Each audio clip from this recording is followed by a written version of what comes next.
Have you ever noticed that sometimes your dog can listen perfectly to you and then it's like they've never heard a command in their life? Today I'm going to talk about something called the leadership loop.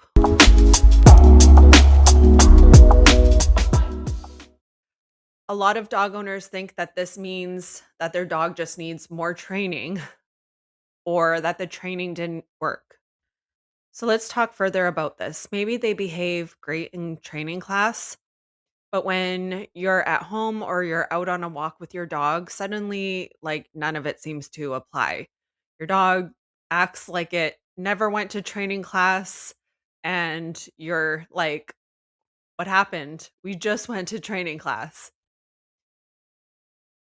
But what I've noticed after years of working with dogs and being around dogs my entire life, including stubborn, high maintenance, high driven, reactive type dogs, complex dogs like wolf dogs, and working with dog owners while also raising two mid content wolf dogs myself, is that a lot of the time it's actually something deeper. But we've been programmed to believe that training is the fix.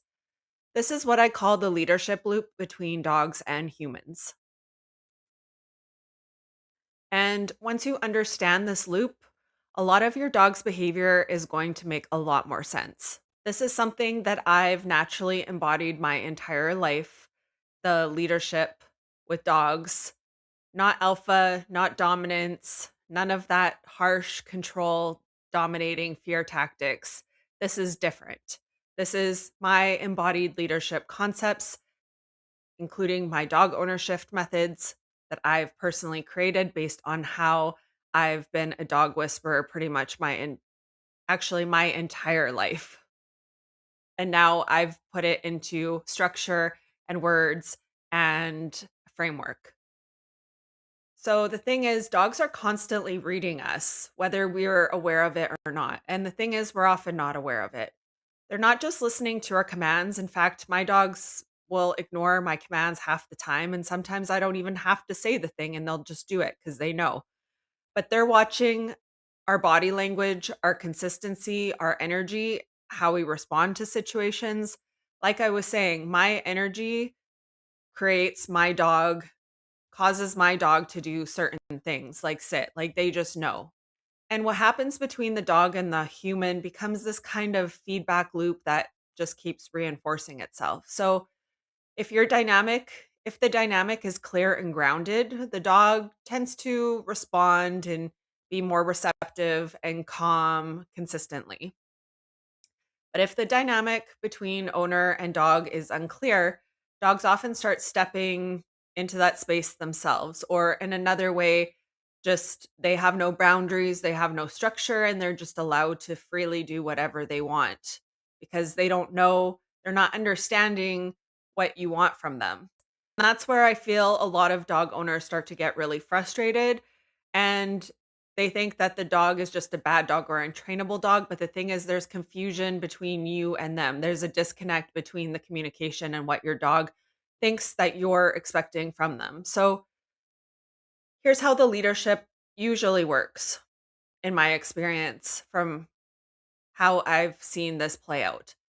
First, the dog is constantly reading you. They're picking up on your energy, your presence, whether you're going to enforce boundaries, how you respond to things.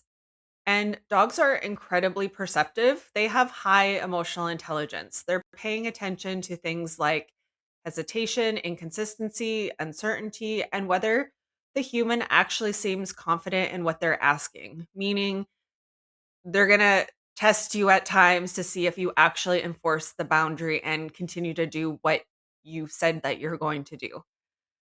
But then the thing is, the human responds to the dog's behavior. And this is where a lot of dog owners unintentionally start reacting instead of leading. So, say your dog pulls on the leash, and some owners will just allow the dog to pull on the leash without correcting the behavior or guiding the dog to do what you expect them to do. Sometimes the owner might tighten up, start correcting, repeating commands, getting mad, getting agitated, not understanding why the dog is doing what it's doing, instead of putting the accountability back on the owner and thinking about what they're not doing. Or maybe the dog just gets reactive around another dog, and then the human, the owner, the handler becomes tense or anxious. And dogs feed off of that. They often will respond and read that reaction. This may cause them to get growly because they think they need to protect you. They may get more chaotic. They may start jumping up on things. They may be harder to handle, all those things. So they're adjusting their behavior based on what they're picking up on, what they're reading, the environmental cues, your energy, your presence. And sometimes that means that they start making more decisions themselves, ignoring commands, being stubborn, getting frustrated, which usually comes out like they're being stubborn, that they're not listening to you, that they're testing you, reacting to things in the environment. So now the human sees that behavior, and instead of responding, they just react. And the cycle just keeps perpetuating and keeps going and going and going. Here's an example when there's a disconnect between dog and human. And this happened with my dog when I first got her. I didn't understand what I was doing, trying to put the collar on her. And I couldn't calm her down or understand. And then once I identified the disconnect and that she wasn't understanding what was happening and why I needed to do this, things changed from there in a positive direction. So that's the leadership loop. The dog responds or reacts to the human responds to the dog, and that interaction keeps reinforcing the dynamic between them. So when this happens, what I see a lot of the time is most dog owners, humans in this situation, is try to add more training techniques, more commands, more control, more just throwing things out there and hoping that they'll land, doing things that guesswork, guessing, more treats, or just allowing their dog to just behave however because they just don't know what to do anymore. It could also be more corrections. If the underlying dynamic between the dog and the owner hasn't changed, the behavior often keeps repeating. Here's an example of a dog that I walked. Her owner had trouble stopping her from lunging at vehicles. Based on her breed, that's kind of a trait of that dog breed. And I said, here, let me try. I took the dog for a walk. I did some techniques. I watched her cues. I watched the body language. I got ahead of the trigger. And that actually solved the issue pretty quick. But as soon as she went back to her owner, the same problems began happening again. So, because the dog's still responding to the relationship dynamic, not just the techniques. So I've also seen this happen with dog owners who say something like, and let me know in the comments if you've ever heard yourself saying something like this. My dog listens perfectly to the trainer, but not to me. Does my dog listen perfectly to the trainer, but my dog's not listening to me? And here's what's actually happening is that the trainer is not better or different than you, but the trainer is bringing a different leadership presence into the interaction. And the dog reads that clarity and consistency. The dog has no choice but to conform and to follow that trainer's lead. So that's why they respond differently. And it's not that the dog suddenly learned something new, or maybe it is sometimes, but the dynamic shifted. The dog went from the handler and the owner's dynamic to the trainer who has strong leadership skills, who knows the presence, who knows the techniques, who's able to put it all together. And that's why it works. So, this is why I talk about leadership with dogs. This is the missing piece that dog owners don't recognize as missing in their connection and why they're struggling so much with their dogs. And usually you say the word leadership and everybody instantly thinks that I'm talking about dominance or alpha theory or harsh tactics or being mean or anything. It's not that way at all. So, leadership is not in the way people sometimes think of leadership as dominance or control, but leadership in the sense of clarity, responsibility, nervous system regulation, consistency, your presence, how you deliver your message and set the boundaries with your dog in a way that your dog clearly understands and that you're also understanding your dog and how why your dog is doing the things that they're doing and adjusting your approach, adjusting your stance. Because dogs actually relax when the leadership is clear. They love structure. They thrive on structure. They just want to know what you expect them to do. And that ties into the unconditional love that they have for us. I know you guys have all seen it.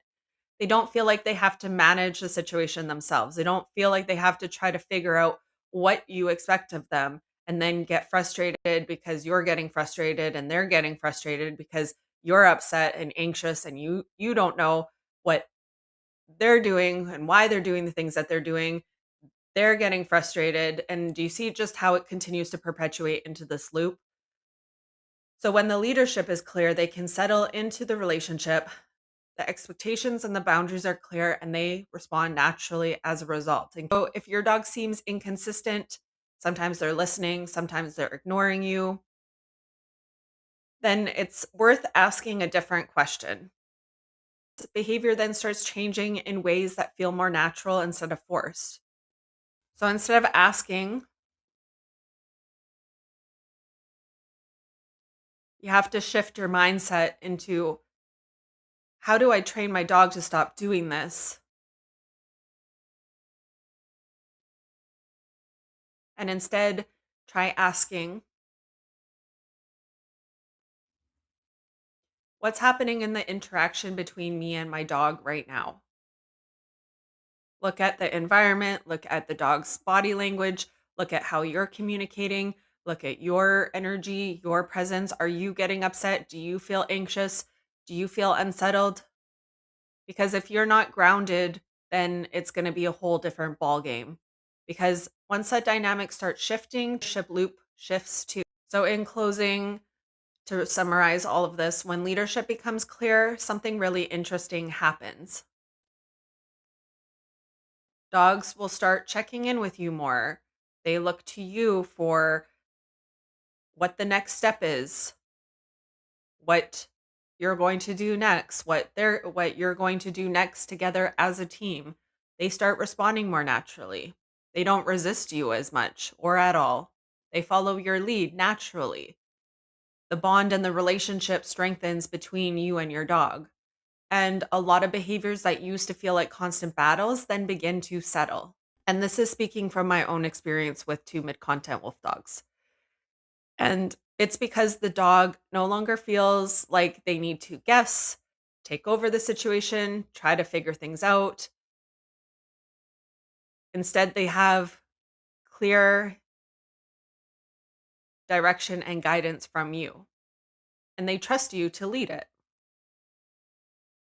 So, if you've been struggling with your dog's behavior and you feel like you've tried a lot of different training approaches, you've spent tons of your time and your money on dog trainers and doing things without it really sticking, then it's likely not a training issue.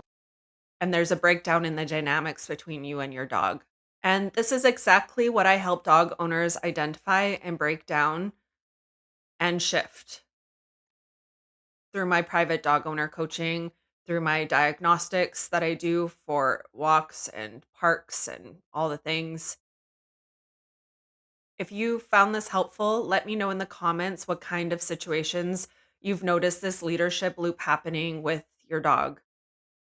And if you want to learn more about how to change that dynamic, check out the link in the description where I talk more about the work that I do with dog owners.